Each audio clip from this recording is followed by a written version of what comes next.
So, this video is going to be kind of bleak, because it will describe what can effectively be called a demographic collapse of a nation in real time, and that nation is Ukraine.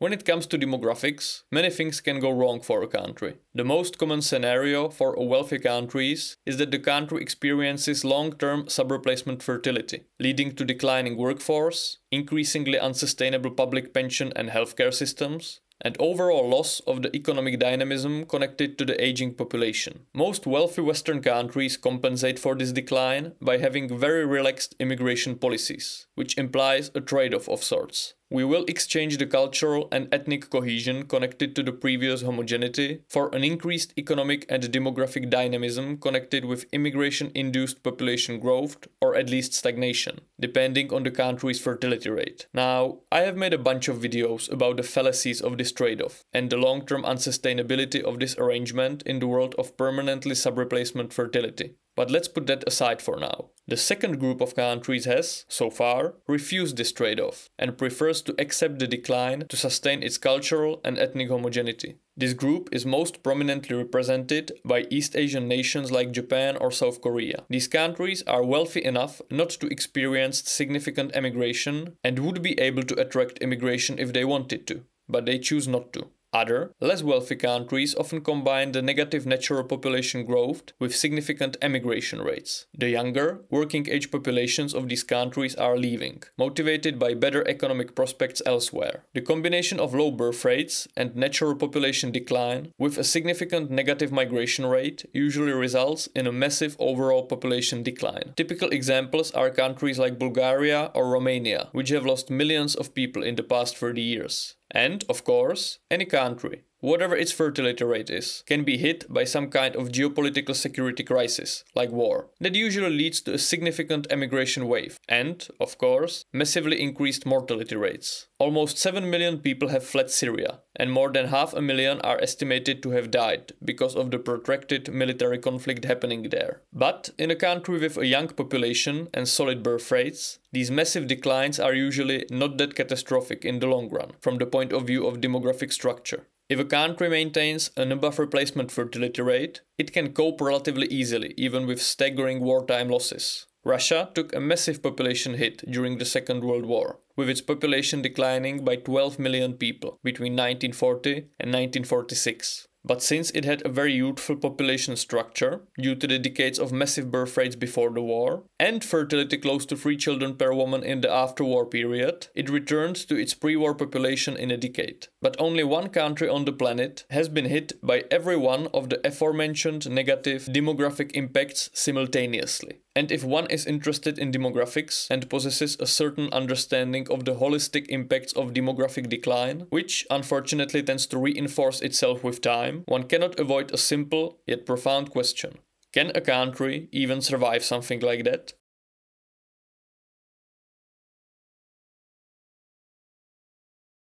In 1993, the population of Ukraine was over 52 million people. It was essentially in the same population category as Italy or France, both of which had around 57 million people back then. The demographic development of the three countries, Ukraine, Italy and France, in the past 30 years is a good example of the diverging demographic scenarios different European societies have experienced. France is one of the prime examples of a Western country with solid fertility, on average around 1.8 children per woman in the 1993 to 2023 period, and high immigration. The results are expectable. High population growth combined with increasing levels of ethnic diversity. The population of metropolitan France has risen from 57 to almost 66 million in the past 30 years, and has become increasingly multi-ethnic. Italy is in a somewhat of a different position. Italy has had very low birth rates, around 1.3 children per woman on average throughout the period, and experienced continuous natural population decline. Immigration-wise, it has also experienced rather significant immigration, but since Italy also experiences long-term economic stagnation, there has also been a non-negligible level of emigration to the wealthier European countries. The population of Italy has thus been relatively stagnant, growing to 60.5 million before declining again to 59 million today. It is the classic example of a country where immigration has kept the population decline at bay, resulting in population stagnation, at least so far. And Ukraine is the most extreme case. The Ukrainian fertility rate has been very low, also around 1.3 children per woman on average. But in comparison with Italy, its population decline was exacerbated by the Eastern European specificity of much lower life expectancy and thus much higher mortality rates. In many countries worldwide experiencing low fertility, the inevitable population decline was for a time kept at bay by the life expectancy rising faster than the births have declined. Italy is a perfect example of this. Between 1977, the year in which the Italian fertility went sub-replacement for the first time, and 2015, the year in which the Italian population peaked, the average life expectancy rose by 10 years, from 73 to 83 years.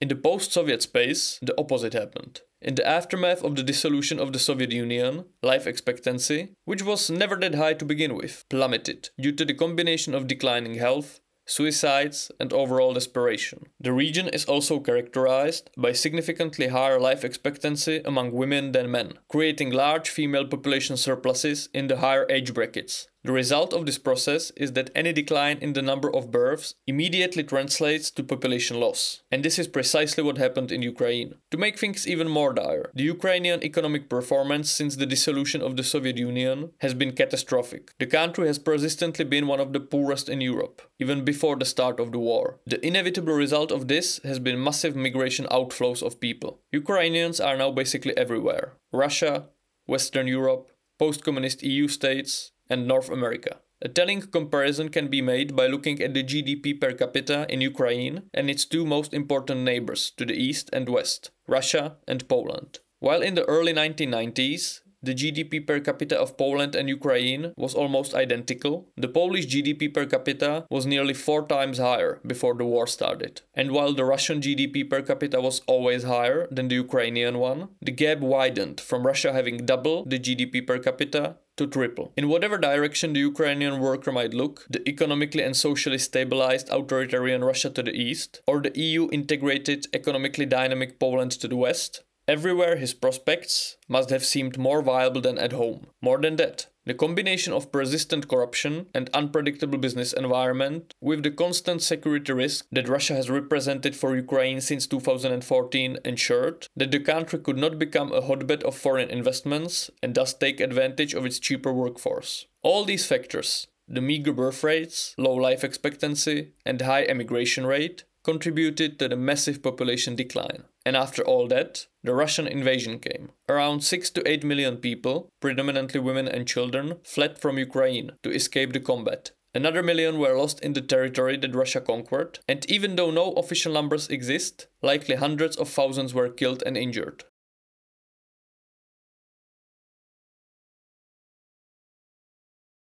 Now, estimating the actual population of Ukraine is not as easy as it might seem. The last proper census in Ukraine was held in 2001, which established a population of 48.5 million people. Since then, the events have become increasingly turbulent. In 2014, Russia annexed Crimea, where over 2 million people lived. Since 2014, there has been an ongoing conflict in the eastern Donbas region, which has since then been also partially controlled by the pro-Russian forces. Thus, the Ukrainian government ceased controlling another part of the country. These events led to significant, although not properly recorded, internal migration flows. We must therefore differentiate whether we are talking about the population within the 1991 Ukrainian borders, including Crimea and the whole Donbass, or whether we are talking about the pre-2022 borders, excluding Crimea and parts of Donbass. And of course, there is the question of the population of the territory currently controlled by Ukraine, which might change from month to month due to migration streams and territorial losses. So, it is highly complex.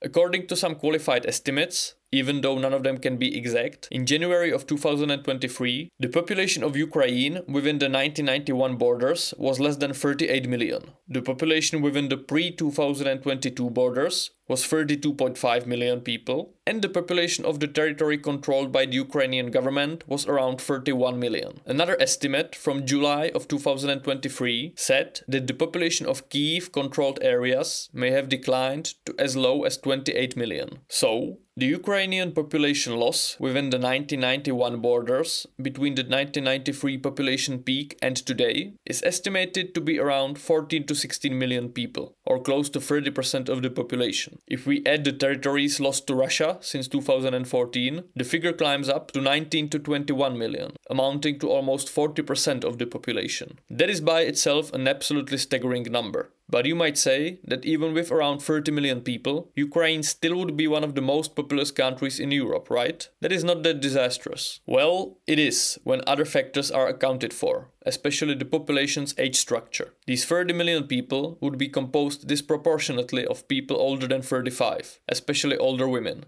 Vast majority of this population mass will be past its reproductive age, and thus unable to further contribute to the biological continuation of the Ukrainian population. As was already mentioned, the refugee outflows were dominated by women and children, which constituted around 3/4 of the refugee population. That is completely understandable and justified, but it spells a disaster for the future of Ukraine. According to some researchers, approximately half of Ukrainian children under 10 are living abroad now, both in Russia and in various Western countries. 70% of the female refugees have either complete or incomplete higher education, and a significant portion of them have already found employment, even though often not one appropriate for their education level. So, the departure is not extremely damaging only from the purely quantitative demographic perspective, but also from the perspective of the future Ukrainian human capital. The fertility rate of Ukraine has been very low even before the war, and has since, quite understandably, dropped even much lower, to 1 child per woman in 2023. There were 187,000 live births in Ukraine in 2023,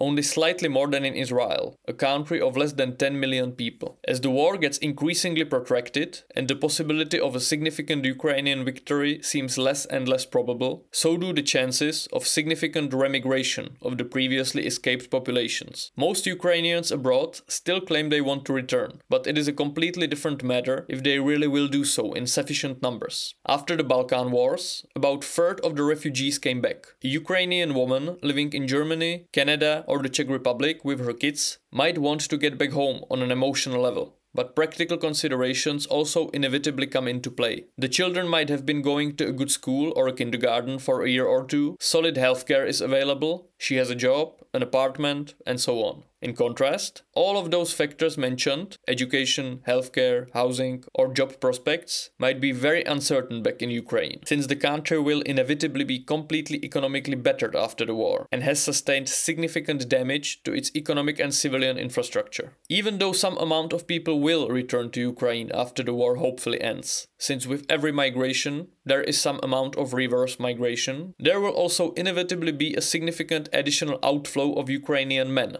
since some of them will choose to reunite with their families abroad instead of in Ukraine. The issue is further complicated by the fact that while many of the countries hosting large Ukrainian refugee populations do support Ukrainian defense efforts and have a security interest in a functioning Ukrainian state, they also have an economic interest in receiving Ukrainian labor migration. Countries like Poland, the Czech Republic, and Germany all deal with very tight labor markets, and Ukrainian immigrants are usually integrated without larger issues. As for Russia, it also obviously has an interest in the large Ukrainian refugee population staying there after the war, both to damage Ukraine's future prospects and to offset its own demographic decline. Apart from the women and children, there are an estimated 650,000 fighting-age Ukrainian men in the European Union, who evaded their military service with bribes and whatnot. Ukraine pleads for their extradition, but European countries have so far been very reluctant in this regard. At this point, it does not look like a relevant proportion of them will be repatriated, and likely all the EU countries would have to agree on this, since otherwise,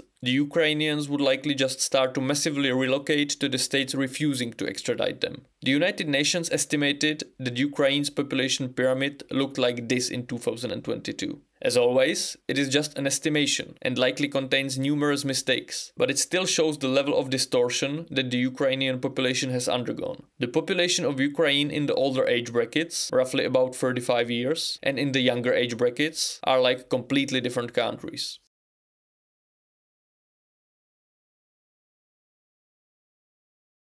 The outlook on the battlefield is straight out bleak at this moment. Only the most overt optimists can now believe that Ukraine will regain the lost territories. Russia proved itself to be significantly more able to withhold the economic pressure of Western sanctions than expected, and was also able to reshape its industrial capacities to serve the military effort much better than the West. There is no way around this fact. At this moment, even the scenario in which Russia's current territorial gains are the final ones seems mildly optimistic. The Ukrainian leadership is aware of the tough demographic choices it faces. So far, the minimum draft age for Ukrainian males has been 27 years. Therefore, there is a pool of military-aged men who have not yet been conscripted, and the Ukrainian military forces are in dire need of reinforcements. The average age of the Ukrainian front soldier is around 43 years. Which is a very high number, and the soldiers are not getting sufficient rotation to rest and regenerate. That obviously has an impact on the capabilities of the Ukrainian forces. The latest testimonies of the situation among the Ukrainian front soldiers are indeed quite horrifying. Consequently, the Ukrainian parliament is considering lowering the minimum draft age from 27 to 25 years. However,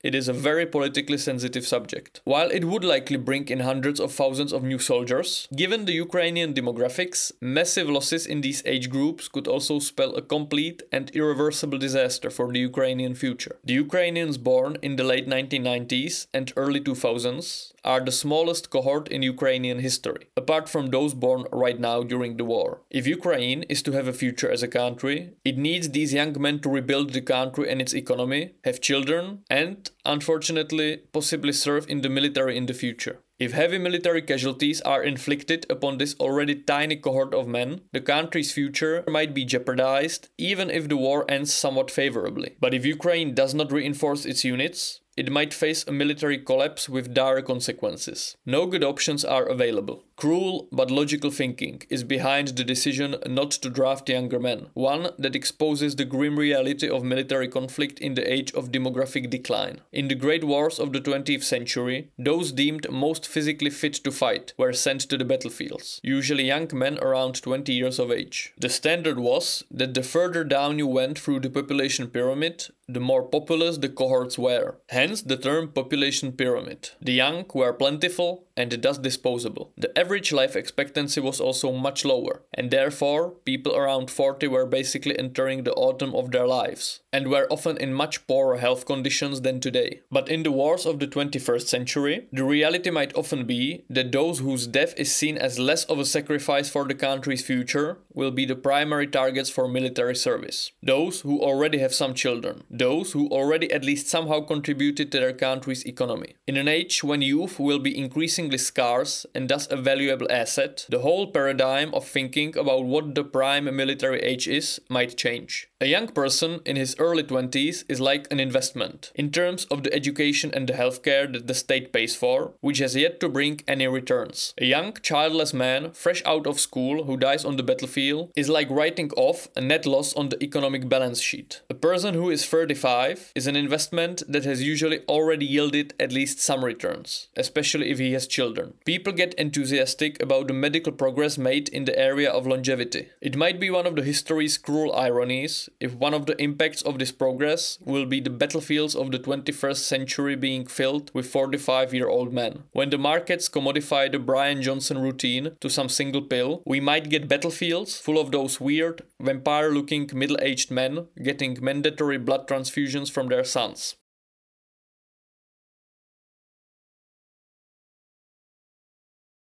When the war in Ukraine somehow ends, and I hope that it will end as favorably as possible for the Ukrainian state, whatever that will mean in the current circumstances, the reality is that Ukraine will be demographically an absolutely bettered state. The Institute for Demography and Social Studies at the National Academy of Sciences of Ukraine forecasts that the size of Ukraine's population may be between 24 and 32 million individuals in 2030. If we take into account that the population of the territory currently controlled by Ukraine is already very likely lower than 32 million, the 24 million projection seems, unfortunately, much more grounded in reality. Other projections put the population of the whole of Ukraine in its 1991 borders to only 31 million people in 2035. There are too many moving pieces to make precise projections. Still, it is not unreasonable to say that the population under the control of the Kyiv government after the war will be significantly less than half of the population that the Kyiv government controlled in 1993. More than that, the Ukrainian population will be one of the oldest in Europe, even though the Ukrainian life expectancy will also be one of the lowest in Europe, something that usually offsets the population aging, even though it exacerbates the overall population decline. The current life expectancy, gravely impacted by the ongoing conflict, is estimated to be 70.9 years for women and 57.3 years for men, or 64 years overall. Pensioners, combat disabled soldiers, injured, sick, and traumatized individuals will comprise a higher proportion of the Ukrainian population than in any other country in the world. The prospects of economic recovery in this context are meager. It is a question of whether the state will even be able to reasonably function in such dire demographic circumstances. It is an absolute tragedy. I would love to be wrong. I would love to see an economic recovery accompanied by the returning diaspora and an unexpected baby boom in Ukraine. It is good to acknowledge that Eastern Slavs, including Ukrainians, are tough people and natural survivalists. They have gone through some of the most horrifying things that history has to offer, and they are still kicking. Let's hope for the best, but prepare for the worst.